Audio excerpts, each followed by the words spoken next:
You're listening to the Fantasy Wildcard Podcast.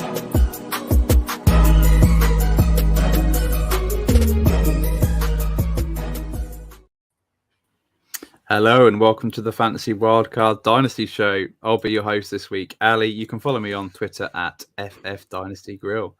With me as always, my two amazing co-hosts. First we'll come to Kev. You can follow on Twitter at Dynasty_GOAT.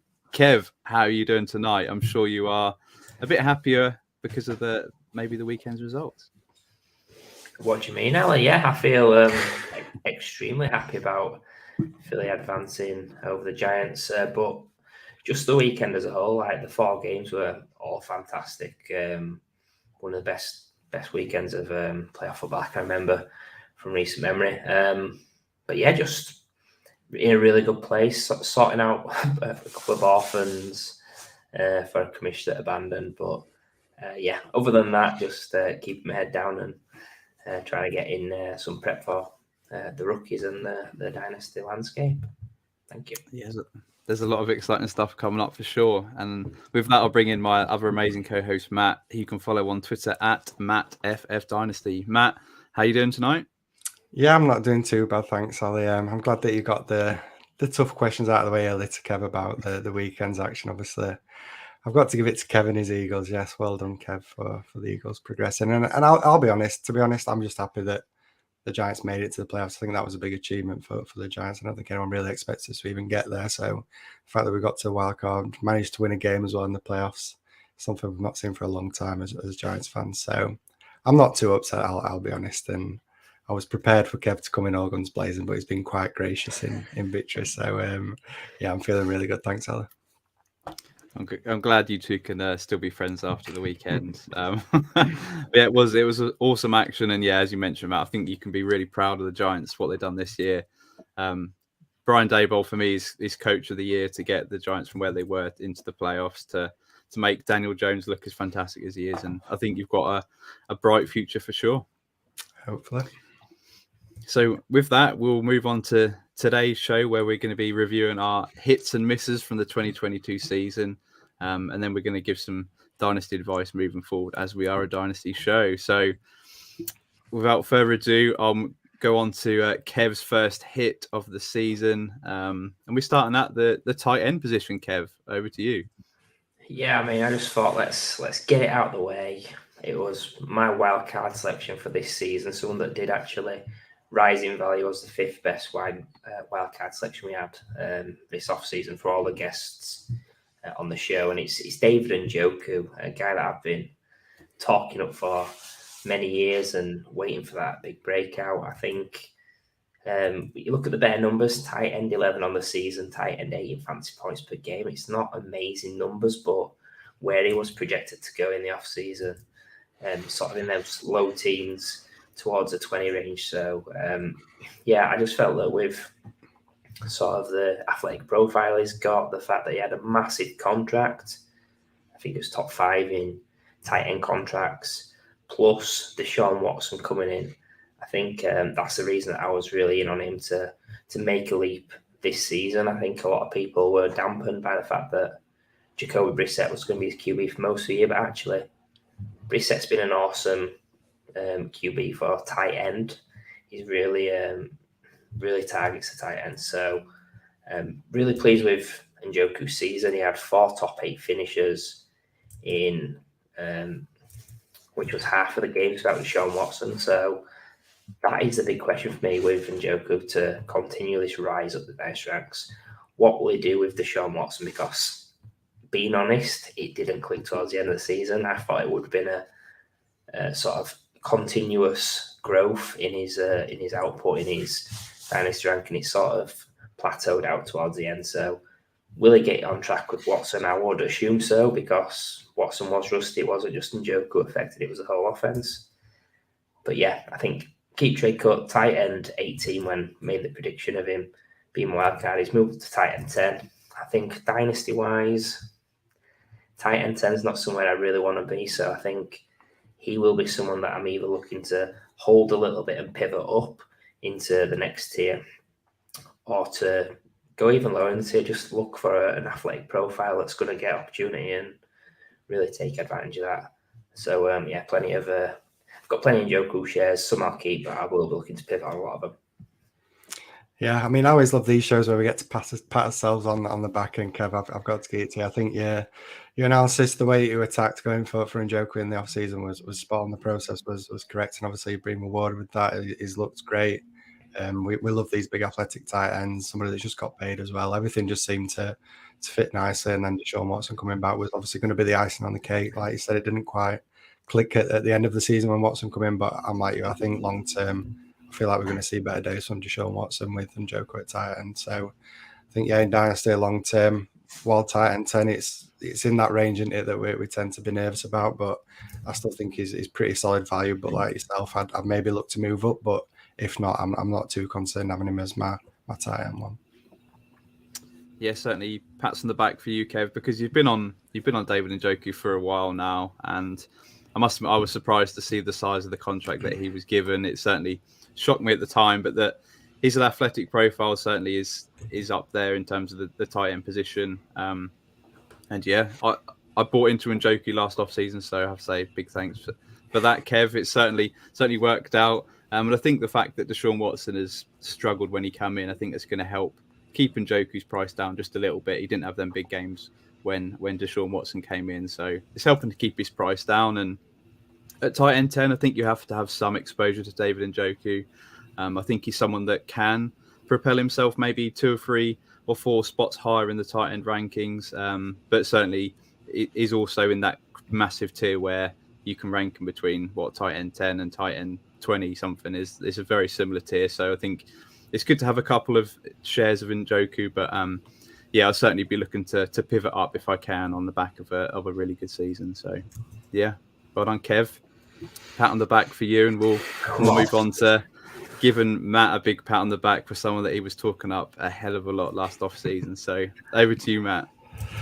Yeah, the guy that I was talking up a lot, as you said, in the off-season, again, like Kev, he was my wildcard selection this past off-season. It's obviously Christian Kirk. The process behind this was just that I refused to believe what we saw from the Jags the year before was the Jags that we was going to see moving forward with Trevor Lawrence there, the talent that we knew that he had, playing under Urban Meyer. Something wasn't adding up, and it was clear that the coaching that was the issue there. So I was in full belief that with the new coaching staff, Doug Pederson getting in there, elevating Trevor Lawrence, felt like that was gonna raise the production of his wide receivers. And then Christian Kirk coming in there on that huge contract, you felt like if they were going to pay this man that amount of money, they had to get him involved, and thankfully they did do that. He ranked 3rd in slot snaps, which is the one thing that I've been crying out for ages. That I've been a big fan of Christian Kirk right back to his Cardinal days, and it was just they wasn't using him correctly. They wasn't playing him in the slot where he was most productive in college. I was crying out for him to get that role, and thankfully when he's gone over to the Jags, they put him in that role, as I say, 3rd in slot snaps in the NFL, in that role that we knew he'd succeed in, and thankfully we've been rewarded for that. And as well, used a lot in the red zone, ranked 5th in red zone targets as well in the NFL with 22. So it just all fell into place perfectly, to be honest. He got paid that big contract, and he had to be a huge part of this offense, and he was. And on keep trade cut at the time when I spoke about him, when he was my wildcard selection, he was wide receiver 44, and we've seen a nice little jump up to wide receiver 30 currently in his dynasty rankings. So yeah, on the whole, I'm really happy with how it turned out with Christian Kirk, and I think moving forward as well, there's some question marks. Obviously, Calvin Ridley coming in next year's, people are potentially going to be moving off of Christian Kirk, worried that he's not going to get that kind of opportunity that he saw this year. But as I say, him being used in that role in the slot, I still think he's going to see plenty of opportunities. PPR leagues, I think wide receiver 30, I still think that's really solid value, to be honest, and I think he can outproduce that yet again. Yeah, I think the process was spot on last off season with the fact that you've got Trevor Lawrence in an elite quarterback prospect that we saw really struggle in year 1. Someone that a lot of people had their faith in him making this big leap in year 2. Doug Peterson come in, done a really good job there. The fact that they gave Christian Kirk the bag, everybody was laughing at the amount of money that they gave him at the time, but it's really worked. The fact that they've got themselves into the playoff.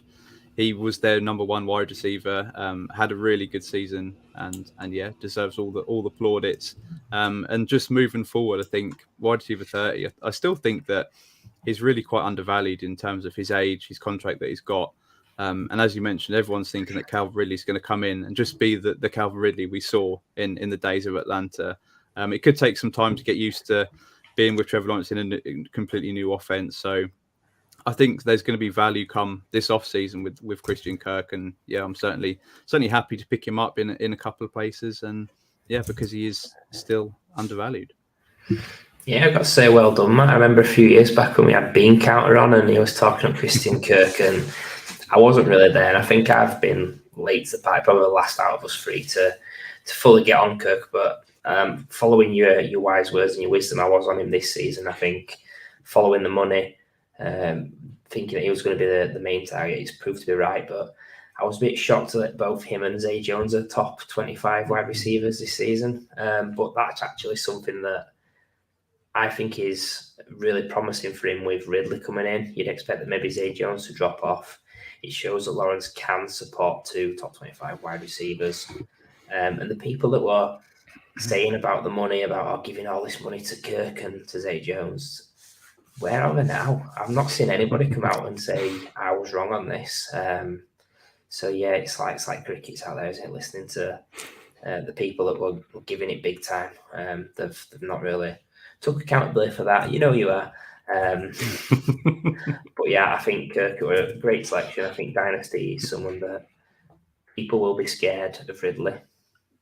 But there is a chance that Ridley's not even back to his old self. So I would expect it to be a 1A, 1B, but maybe not. Maybe Christian Kirk is the man to be betting on in Jacksonville. Yeah, I love it. The fact that he could at worst be a 1A, 1B situation with the fact that Trevor Lawrence has been great this year, and just think he could do even better next year. It's an exciting time, and to have him as wide receiver 30, and with the rookies coming in, he's going to probably drop even lower.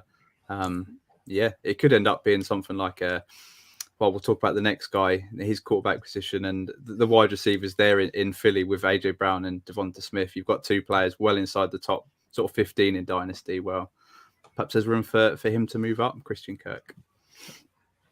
But we'll move on to my pick now, and my wildcard pick. No, it definitely wasn't my wildcard pick. It was it's actually Lewis Wood's wildcard pick. So well done, Lewis, in picking this guy. It's Jalen Hurts, quarterback of a team that could possibly win the Super Bowl in the Philadelphia Eagles. Yeah, this wasn't on the back of me picking a guy that was ranked low and rising big time in value. It was just someone that at the time, Keep Trade Cart had got him quarterback 8 at the start of the season, or just before the start of the season.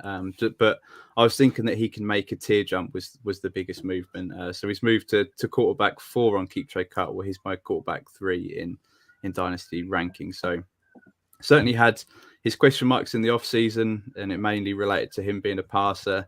The 2021 season, Jalen Hurts was still a really good fantasy quarterback 9, but he done a lot of that with his feet. There was question marks on him being inaccurate as a passer, especially when passing to the outside. He really did struggle at time finding his wide receivers, and there was question marks with the fact that the Eagles, we all knew they were going all in this offseason, and they were really building in the right way. For them to be confident in Jalen Hurts being that quarterback, there was question marks saying, could he be the guy to lead them to the Super Bowl? They've got the defense in place, they've got the wide receivers in place. He had to step up and be the guy, and he done all that, whether he done it over the offseason or what, but he improved massively as a passer. In fact, for me, there's only him and Mahomes that are in the MVP conversation for this season. Has been sensational when been on the field. Quarterback 3 on the season. As I mentioned, he was quarterback 9 in 2021, so there's a rise there. And then in points per game, from 21.41 in 2021 up to 25.6 in 2022. And just one great stat is there's only one finish outside of the top 12 all season. So he's been remarkably reliable, but also with them boom games as well. Just obviously helps the fact that AJ Brown got moved to the Eagles in the off season, an elite wide receiver, but also he carried AJ Brown and Devonta Smith into the top 12 this season. It's been a remarkable season for him. 22 touchdowns this year, just to 6 interceptions, and then 13 rushing touchdowns as well. So all round, an amazing season for Jalen Hurts, and there's certainly a big contract coming. So yeah, I think it was a risk last off season, but he had all the pieces around him to perform and to gain in value. So but at the end of the day, I think the process was right. Yeah, music to my ears to hear us talking about Hurts tonight. I think for me, the only question I had was, would he have a job in Philly, or would he have a job overall? I think it was put to bed really early on this season that yes, he was going to be the man in Philly. Yes, he is a starter in the NFL as well. When he's been on the field, he's been fantastic for fantasy. We saw that last season. I think he might be like quarterback 16 fantasy points per game last season. So I expected a strong season this year. Dynasty-wise, I was unsure where it would go based on job security, but that's put to bed. He's going to get a mega deal, like you said. For me, he's got to be a top 3 Dynasty QB, just based on what he's put on the field, situation he's in, the expectation that he's going to get this long-term deal as well. He's someone you can feel really confident about. I'm not going to say he was wrong to fade him initially, because I did. I felt that there was a lot of risk to where he was going. So I've not got a lot of Hurts currently, but yeah, if I've got the 103 in startups, I'll be getting plenty more Hurts this upcoming off season. Yeah, I'm a little bit like Kev, to be honest. I wasn't fully in on Jalen Hurts like you were, Ali. I know you were banging the drum. You was happy to jump on when he was at that QB8, but I was a little bit like Kev, just had my concerns with the long-term future with Jalen Hurts and if he was going to be the franchise quarterback for the Eagles. But we got that brilliant situation in where the franchise has backed the quarterback. They've gone out and looked for weapons. Hopefully a similar quarterback, Justin Fields, this year. If he can get that kind of treatment, the franchise backs him, gets him some weapons, then maybe we can see a big jump in production again. But yeah, Jalen Hurts, what he's done this year has been fantastic. Like you both mentioned, he's got to get paid now from a real life standpoint. He's looked incredible all year when he's on the field, but then in fantasy as well. I mean, he's definitely the MVP in fantasy from what he's done at quarterback and how he can you've just got such a safe flow with that rushing upside. So yeah, Jalen Hurts has been fantastic. I regret not being on him earlier. I should have listened to you, Ali, when you were singing praise for him. But like Kev said, I'll be making sure to amend that. And if it means paying up for him, I'm happy to do it because he is a stud. Yes, it's been great. Should we keep this good feeling rolling? Kev, over to you. And yeah, I have to apologise really because it's a guy that you talked up. Certainly had my doubts about. But yeah, Kev, over to you. Who's the quarterback you want to talk about? Yeah, this guy is someone that I planted my flag on this season. He's not someone I've traditionally been on in Dynasty. In fact, I think before this season I maybe had 1 share or no shares of him. Jared Goff. Previous guy we spoke about was Hurts. He's probably the complete opposite to Jared Goff in the sense that Goff is a pass-first QB. He's not a rusher. In terms of how he plays as well, when he's at home, he's unbelievable. When he's in a dome, he's great. Get him outside, and he's absolutely terrible. He's like a snowman in the sun. He's awful. He's got small hands. Adverse weather is not great at all. So you can sort of pick and choose your games where you can play him. You notice all of his big games come either in good weather or at home, and all his bad games are on the road or in bad weather. So, yeah, I think you know exactly what you're getting with Goff from a fantasy point of view. But he did far surpass my expectations, really. QB 10 on the season, QB 13 in fantasy points per game. He had 4 games inside the top 4, which shows a ceiling that maybe nobody expected, not even his wife or anything like that. He had 6 inside the top 7. And a lot of it is to do with the situation of the defense, that it was such a poor defense. He was playing from behind, the pass volume, etc. But there's still more growth there. Let's not forget that he's not a Jameson Williams all season, pretty much. Hawkinson left after, week 7, something like that. So there's Swift was injured as well. So there's plenty of growth still to see in that. I can't see the Lions moving on from him as a starter. He's a guy that nearly took the Lions to playoffs, which we don't see very often at all, do we, actually? When I made the pick of planting my flag on Goff, he was QB 30. Game trade cut, he's now moving to QB 16. So If he did get on board, you've made a handsome profit. Dynasty-wise, it's a tricky one because I think he's going to have a job in the NFL. I would prefer for it to be with Detroit. But is he going to sort of be a league-winning QB if he is a QB2 or in QB2? I'm not sure. I think how you want to have it is if you've got someone like Hurts and Allen and Mahomes, I think he's fine to be QB2 with someone else of a similar caliber. I think if you've got a lower-end QB1, maybe, I don't know, Dak to a range, I'm not comfortable with him being my QB2. So it's situation dependent for me on Goff. I think he's someone that you can be happy with because I think he has got job security, but it's just where will his job security be? Hopefully it's indoors. Yeah, I'll start, Kev, by saying you absolutely smashed this one. I remember during the off-season, it was clear when we were talking about Jameson Williams, I remember you talking about Jared Goff, and I was firmly in the belief that Jared Goff, he wasn't going to be the starting quarterback for the Lions beyond this year because I know there was concerns about his deep accuracy. That was going to affect Jameson Williams, but I mean, he's been fantastic. I thought they were going to be in a position where they could take a quarterback in the draft this year. And then what he's gone and done and what this entire franchise has done with Dan Campbell as the head coach and nearly getting into the playoffs. I mean, I don't think you saw this one coming, Kevin, even though you were high on Jared Goff. But yeah, I've got to say fair play on bigging up Jared Goff. And now he finds himself in that situation where he could be the starting quarterback next year. And I think even long term, it could be it might not be that elite quarterback. I think it could be like a Jimmy Garoppolo type quarterback that can be a solid starter. He might bounce around to maybe another team. If the Lions maybe struggle next year, but I think he's proven himself and what he did in LA at the start of his career, at least.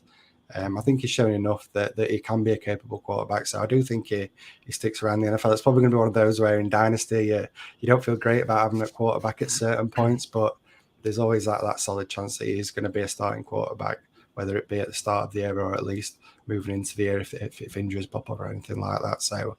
I think long term he's going to be a starter. I do worry about maybe that ADP around QB 16, like you mentioned, Kev. I think it's right on that point where you can potentially look to maybe move up to a tier. I feel like he's in that mid-range tier where you could potentially pivot up and maybe get a little bit more stable quarterback. But I think if you have him now, if you can't move off him, I wouldn't be too concerned because I think he's going to have a few more years in the NFL, yeah. Yeah, he's a really likable guy, Jared Goff.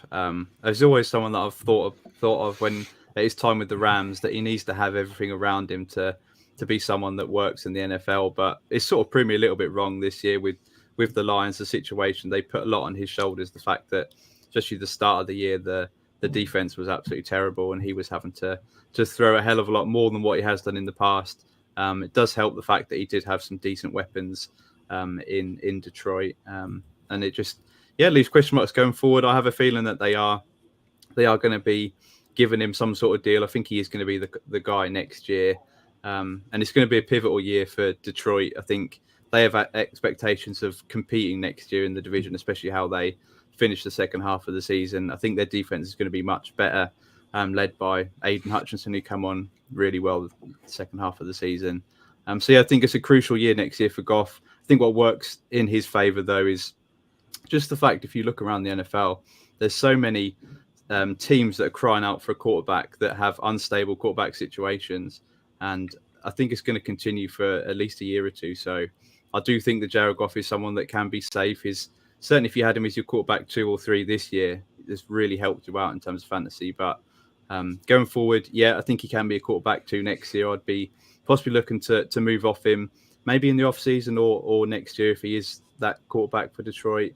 Maybe move to someone like a Russell Wilson, he's had a terrible season this year, but probably a much more stable quarterback to have as your quarterback 2 and certainly got some upside. So, great pick in terms of the value rise from quarterback 30 to quarterback 16. There's not many players that can do that. So, it was a great pick, Kev.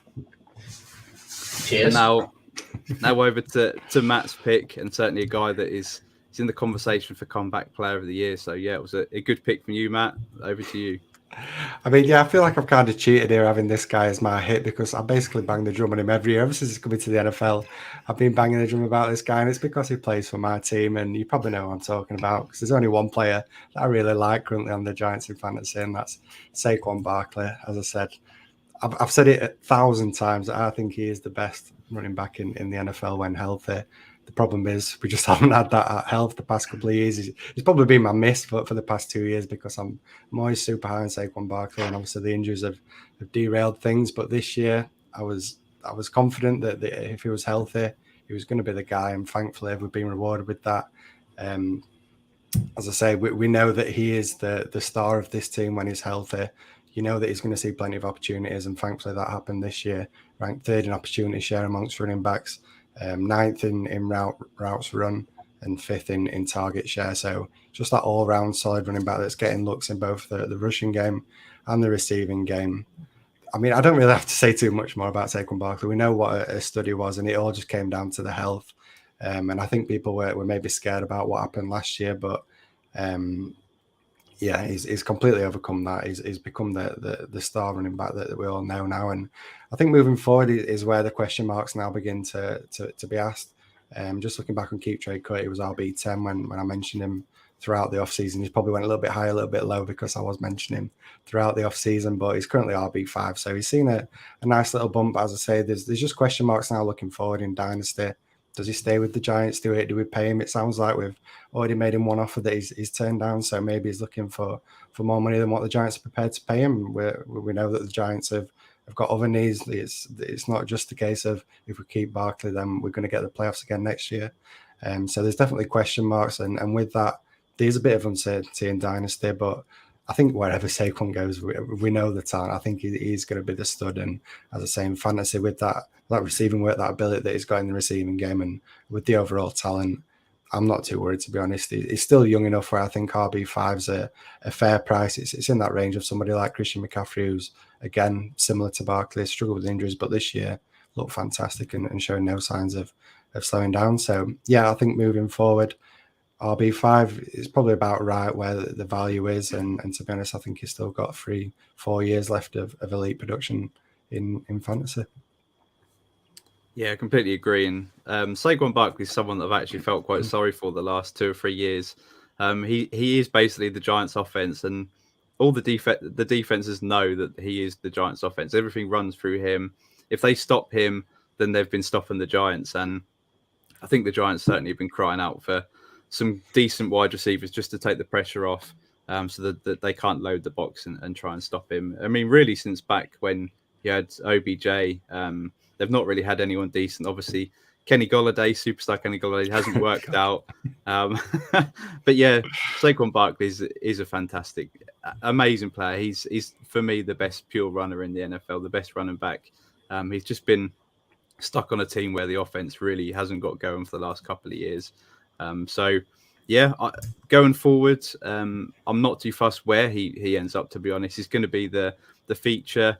There's probably a couple of places that you wouldn't want him to go, but I'm happy if he stays there. It looks like they're going to give Daniel Jones some more weapons next season. So yeah, RB5 is bang on for value wise. I think I've probably got him RB5 or 6. He's in the top tier for me. I think there's 6 running backs that you can chop and change in any order.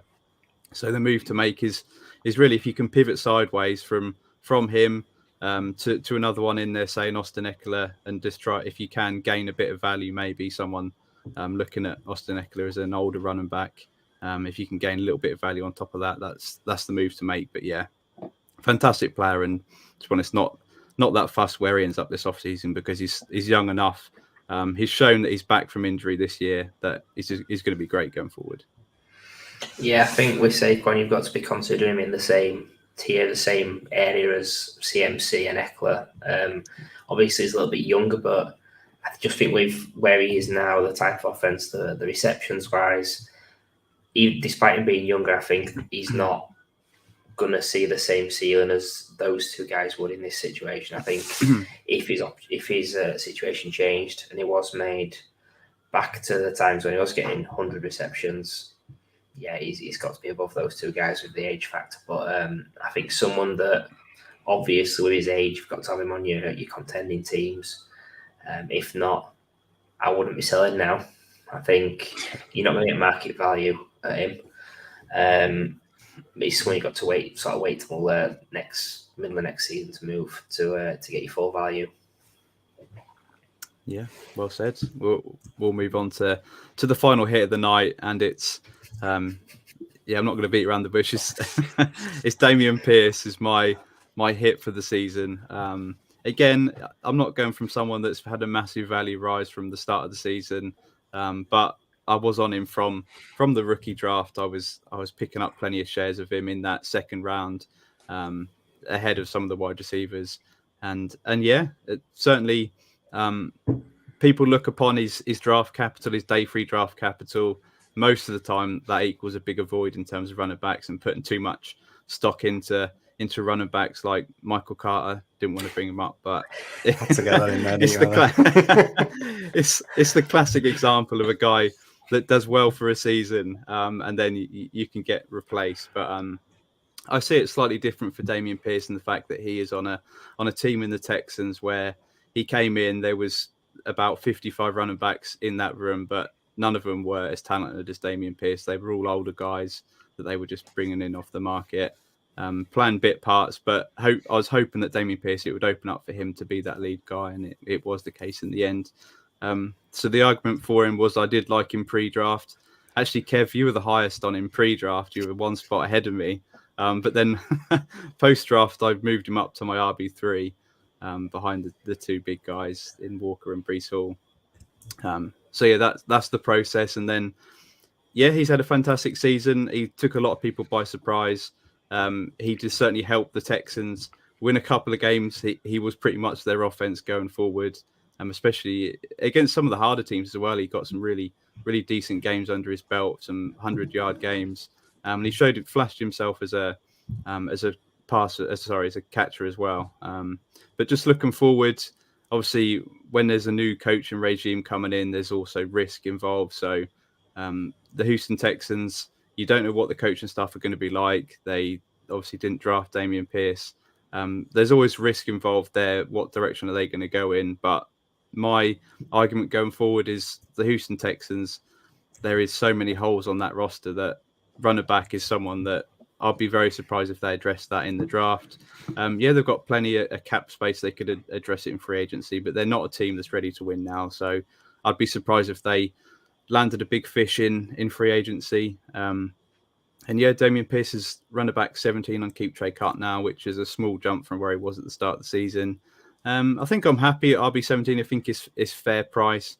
I wouldn't be buying too many shares at RB17, but at the same time, if you can get value for him, I'm happy to pick up on him if people are still worried about that day 3 draft capital. I'm happy to pick up a couple more shares of him.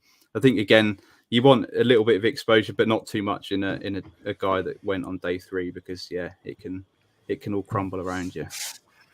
Yeah, I want zero exposure. Sell Dameon Pierce. I'm going to do a video later this week on Dameon Pierce about where to pivot from him, because I think, I was high in pre-draft. I've had a look at him, and he's not as good as I thought he was, to be honest. I think he has had receptions, but not done a lot with them. I think I have to commend you for being high on him, Ali, because that's something I'm going to take sort of moving forward, that if there's a player that maybe I don't like, but the situation is obvious and apparent that his value is going to rise in the short term, even if the prospect isn't great, I'm going to get on that and rank him higher, just with the process of him gaining value and pivoting once it does spike a little bit. So I was wrong, you was right on Pierce. I will take that moving forward, but please sell Dameon Pierce.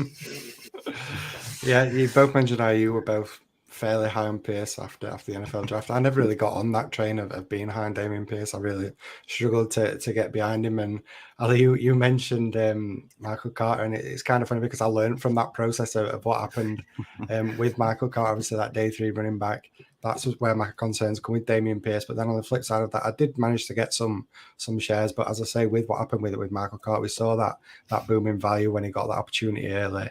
And that's when I looked to move off Dameon Pierce in Dynasty. And thankfully, I was able to move off him, because a little bit like Kev said, again, with the Michael Carter situation, I am concerned. I know that there's plenty of needs with this Texans offense, but I mean, the Jets had plenty of needs last year as well, and look what they did with bringing in Brees Hall. So even with that in mind, I still wouldn't be surprised if they took a running back in round 2, late rounds, in round 2, round 3.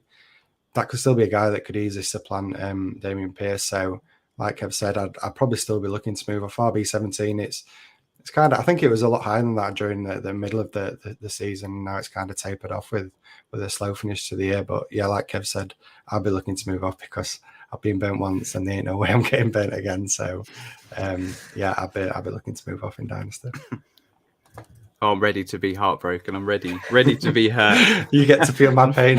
You get to feel my pain from last year.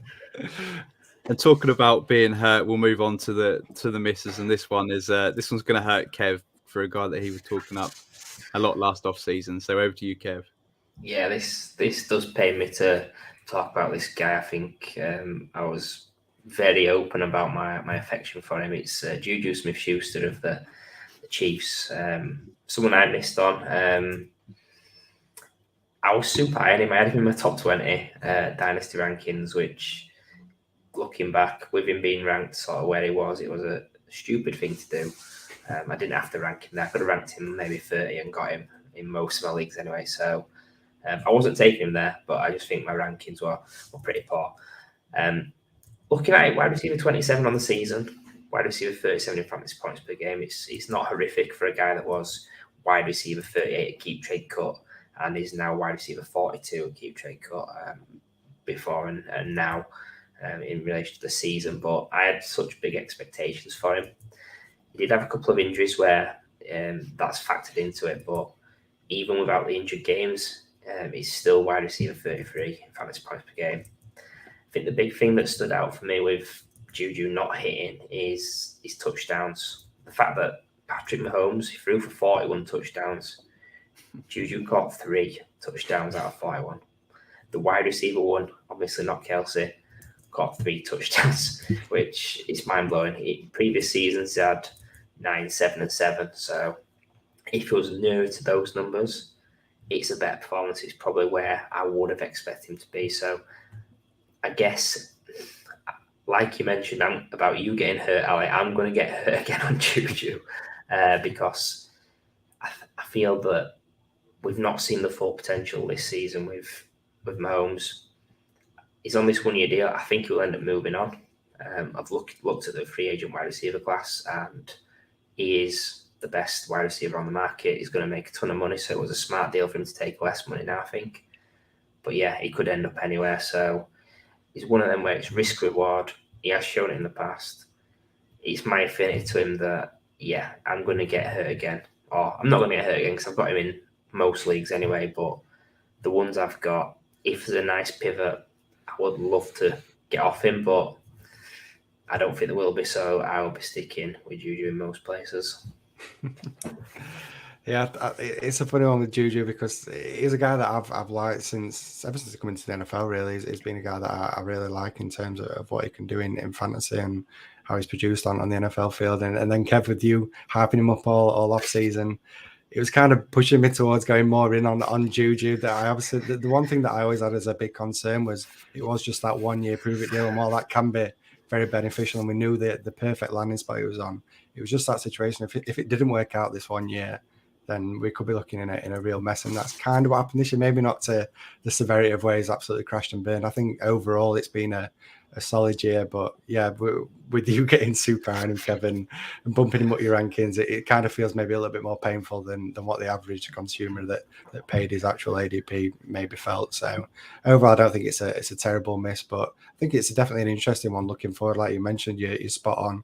I think he is probably the top wide receiver that's going to be a free agent this offseason. So he's now put himself in a great situation where he can either stay with the Chiefs and continue what he's been doing there, or go out and get some money and become a wide receiver one on another team. But as you said, the big worry is where does he land? I mean, he's in the perfect offense at the moment. He's on a high-powered offense that scores tons of touchdowns. Maybe he's not getting the amount that you'd hope, but he's in a great offense, which is always, usually leads to great production in fantasy. So that is a concern moving forward. But I think now with the value he's at wide receiver 42, if he lands on a team maybe a little bit like a Christian Kirk this year, if he lands in a situation where there's maybe an offense looking to make improvements, and if it goes in and becomes the wide receiver one there, then yeah, we could be seeing. I wouldn't be surprised, Kevin, if we're here next year, Kev, with this being one of your hits when you're back in on Juju and he ends up being a wide receiver one. And yeah, I'd absolutely love him on the Giants. So let's hope we can make a right decision in free agency with a wide receiver and get Juju. It's funny because he's gone from noodle arm to possibly the best quarterback in the NFL, and it's just not worked out. And I don't think you should feel too bad about it, Kev, because my wild card, who shall not be named, was a player of the Chiefs, thinking that this offense is perfect fantasy-wise, but it's just not. The fact that Mahomes spreads the ball about, and then he just targets Travis Kelce the whole time. So, yeah, going forward, I'm going to reevaluate my process and not be so high on all these Chiefs wide receivers, because at the end of the day, he's just going to throw who's open. He's not going to target one player. So I thought it was going to work out, Kev. It didn't work out. I think that it can't get much worse for him right now. So he's going to have his pick of where he goes. I think it's going to be a team desperate for him, like the Chicago Bears, like the Giants, who can pay him a hefty sum and probably just focus on him being that wide receiver one on that team. So yeah, I think this time next season, I think you'll be happy that you missed on him this year, but you're going to hit on him again next year. We'll see. And then we're going to move on to a wide receiver who, certainly had a tough time this year. Over to you, Matt. You can explain it. Yeah, so a little bit earlier I mentioned about learning from my mistakes when I had Michael Carter and what I've done with Damian Pierce. This is kind of a repeat of what I did with DeAndre Hopkins in Dynasty, an older wide receiver that I thought was going to be elite moving forward, coming off an injury. It's not quite played out the way that I'd hoped. So I've clearly not learned from my mistakes in this one, and it's got to be Michael Thomas, who, it's been a big miss for me. Well, I wouldn't say I was incredibly high on him, but I just felt that the value that he was going at. He was wide receiver 46 at the start of the year. I mean, this is a guy that a couple of years ago was the wide receiver one in fantasy. We're seeing a ton of targets. We know Slant Boy is always getting those targets short, and in PPR leagues, it was the perfect wide receiver. And I thought, well, I never expected him to hit that kind of ceiling of being the wide receiver one. I thought that was pure value at wide receiver 46 in an offense that really didn't have too many weapons either. They just brought in James Winston at quarterback, so that was already a hopeful thing in an upgrade in the quarterback. And then there was obviously the unproven rookie in Chris Olave, and then a guy that struggled with the Browns in Jarvis Landry. So it felt like everything was again setting up nicely for him to be that key number one wide receiver in an offense with an improved quarterback. That the process I felt was solid, and I thought I was getting really good value in my contending teams, getting him at that 46 value. And at the start of the year, the first 3 games averaged 17 fantasy points per game. I felt pretty good about myself. I'll be honest. I thought I've played Renee. I've made amends for the mistakes that I've made in previous years, but then he went and got injured again, didn't he? That dislocated toe that put him on IR. Missed the rest of the season, and it was just an absolute lost season for me. And again, another year old on an aging wide receiver.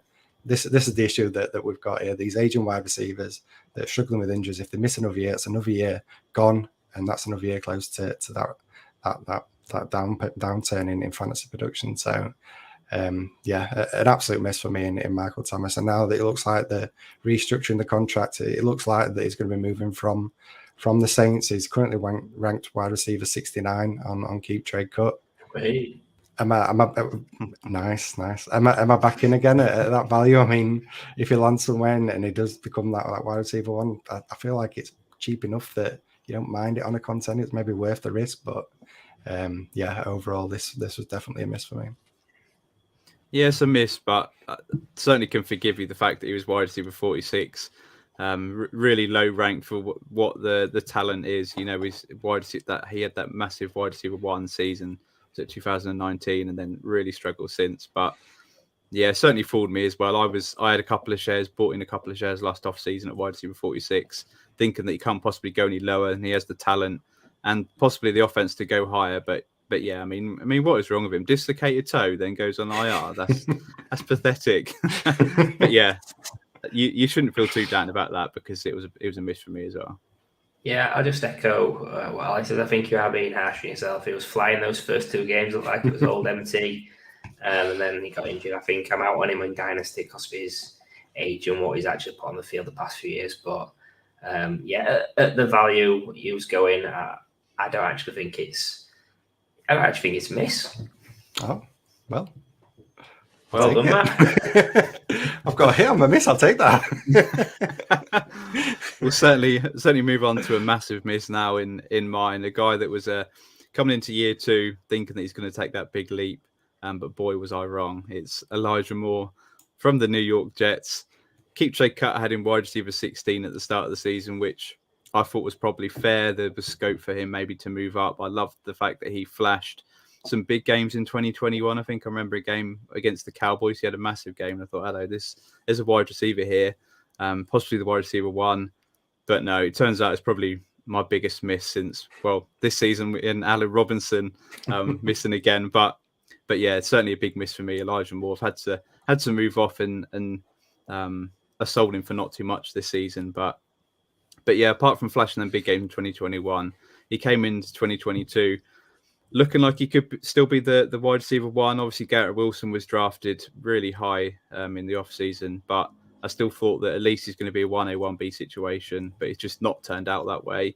Obviously, the quarterback position really didn't help the fact they had 4 quarterbacks start in 2022, and he averaged just 7 targets per game, so it was pretty pathetic.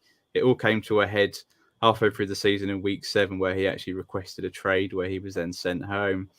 Yeah, really, really didn't work out. And at the same time, Garrett Wilson's come in with great draft capital, looked an incredible wide receiver. He's a solid, definite wide receiver 1 in Dynasty, and Elijah Moore is wide receiver 3, 4 now, and it's really not looking great for him. And I do feel now that there is a situation where he could drop even lower in the off season.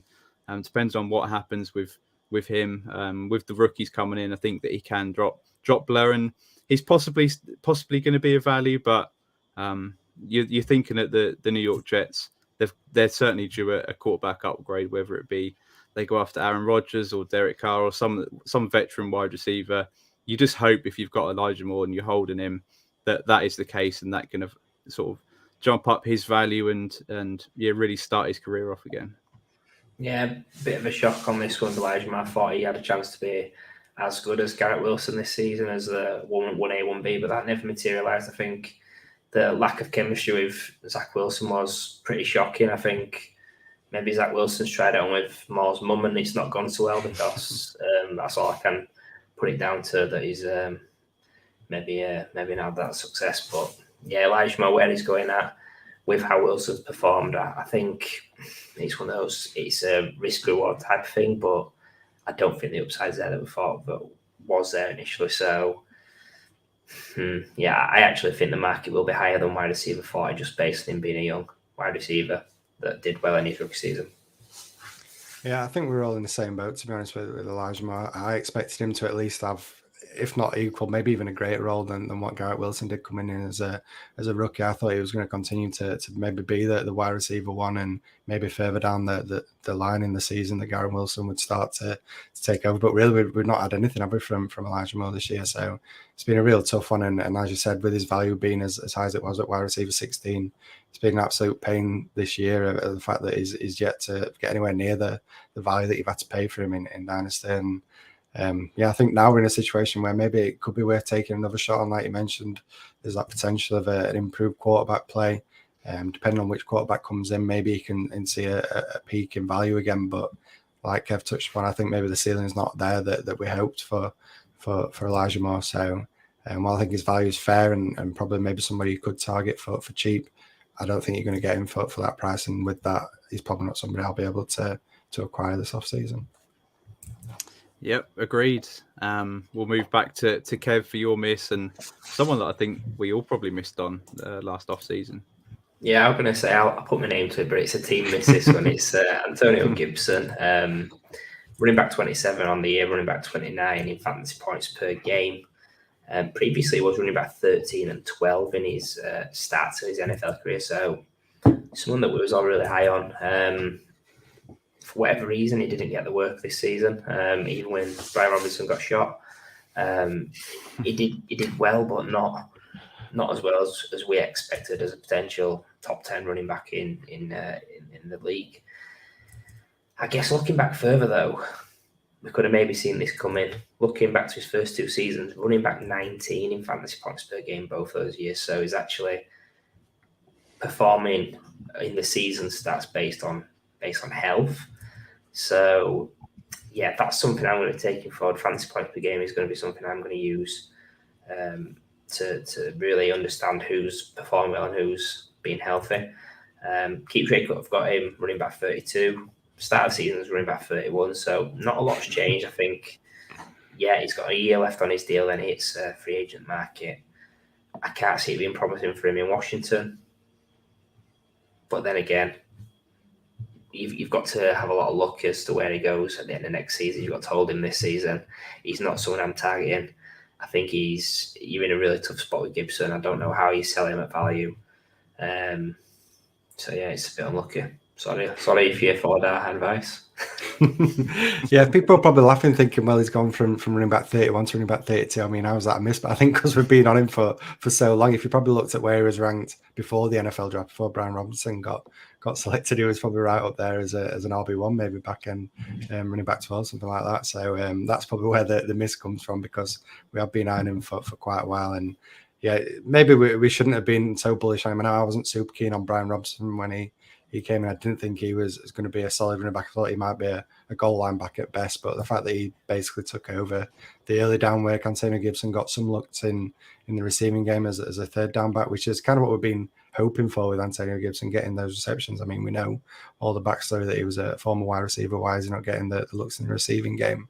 But even when given that opportunity, he's not been brilliant. I'll be honest, this could be Tate lot, but I still think he's better than Brian Robinson. I mean, take that as you want, but I still think he's a better running back than what Brian Robinson is. So I think it'd be interesting to see maybe down the line what happens if he moves, gets maybe another opportunity. But like you mentioned, Kev, it's just that real tough situation now in Dynasty. You're probably not going to be able to get the value you want for him if you own him. If you're looking to buy him, the owners are going to value him higher than what you're going to be willing to pay. So yeah, it's just a real tough situation currently in Dynasty with Gibson. Yeah, this one really does hurt, and been really high on Antonio Gibson from the start of his career. But yeah, perhaps we all should have listened to Paul Pickin and been higher on Brian Robinson and lower on Antonio Gibson. Perhaps he saw this coming, so can't say that nobody warned us about it. But yeah, it's a tough situation. You just got to hope that he gets a move now to a different team and really restarts his career. But yeah, it's not looking great. I think you just have to hold him and hope that the situation improves into next season, where you can flip him for a bit of value. Yeah. So we'll move on to Matt's second miss, and we're staying at the running back position. Over to you, Matt.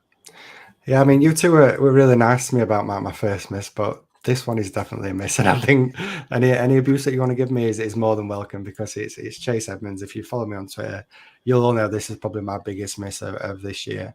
I was super high on him, and let me just talk you through the process here of where it all went wrong. And well, how did it go wrong? The idea was he was going to Miami in this 49ers style backfield. We know that the fantasy gold that backfield can be. I was fully expecting a very similar thing with the Miami Dolphins, getting paid a very nice contract. So you think he's getting that starting money to be the starting running back, and his only competition at the time really was Raheem Mostert, a 31-year-old running back that the only part of his game really is speed, and he was coming off a real tough knee injury. So, I mean, tell me where I was going wrong with this process, because it felt like the stars were aligning. And then looking at the Keep Trade Cut ranking RB30, I mean, this was money in the bank. This was surely a can't miss opportunity of taking Chase Edmonds, a starting running back in a fantasy gold backfield at a value of RB30.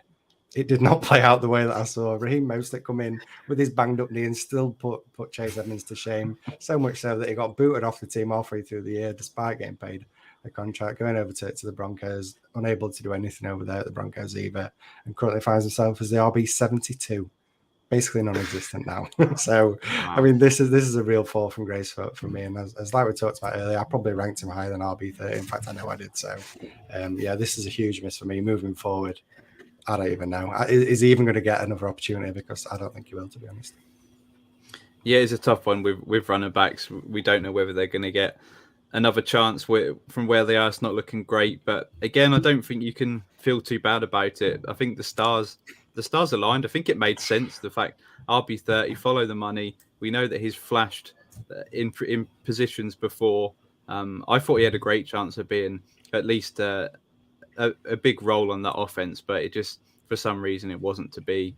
And then he moving to Denver again, it's just not worked out. So who knows where he is this offseason. Again, I think it's difficult if you're holding him.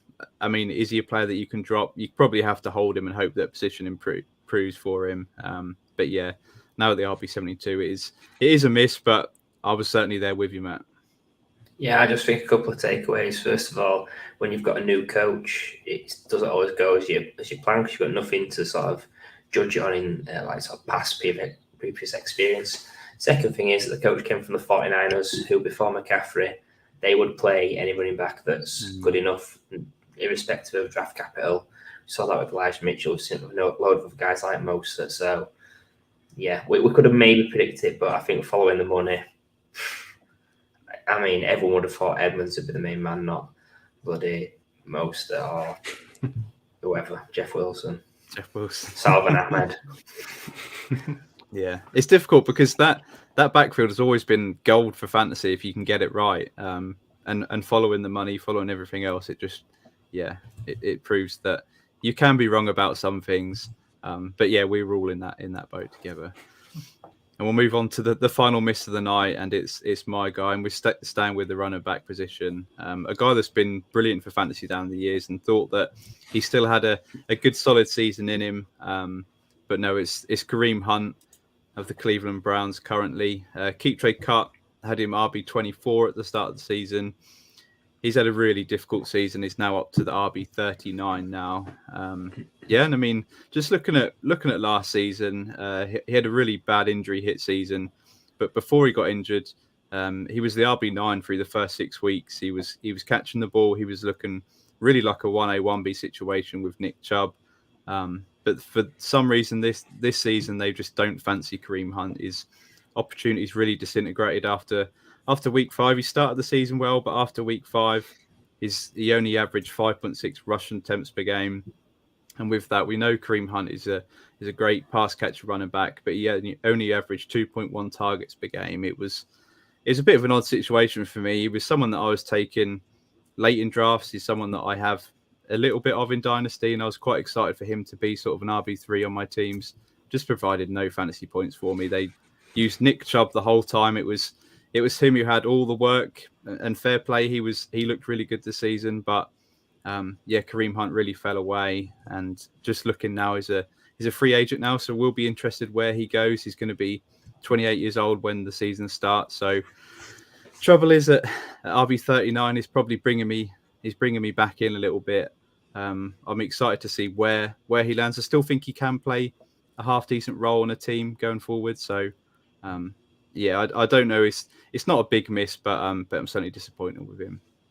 Yeah, it was a shock because he turned into the invisible man second half of the season. I think the only thing I can imagine is he's wanted a trade to the future Super Bowl winning Philadelphia Eagles, and it didn't happen. And he's thrown his Teddy out the pram and not been played as much as the second half. But he's someone I want to be. I want him on my teams. I think he can be a throw-in in trades. The age doesn't put me off. He's proven to be a league winner potential previously. So yeah, getting thrown into your trades. Yeah, this was your miss, Ali, but it could have easily been mine because it went hand in hand with Chase Edmonds. Where these were the two guys that in my zero RB startups where I wasn't getting a running back earlier. These were the two guys that I was hitting later on in drafts, and both have failed me. So it could have easily been my miss. And long term, I do wonder where he lands. Is there any future with him in fantasy? I don't think we're going to get the elite ceiling that we've seen from him in the past, but like Kev said, I think throwing now his value is cheap enough that you can get him as a throw-in, and he's probably worth taking a shot on it at the position. Yeah, love it. And with that brings us to the end of tonight's show, where we've reviewed our hits and misses from the season. And I hope you've learned a little bit from it. So thank you for tuning in. Be sure to follow us on Twitter and subscribe to us on YouTube at Fantasy Wildcard. And join us every Tuesday for the podcast and the stream of the show. So thank you once again. Have a good one, and we'll see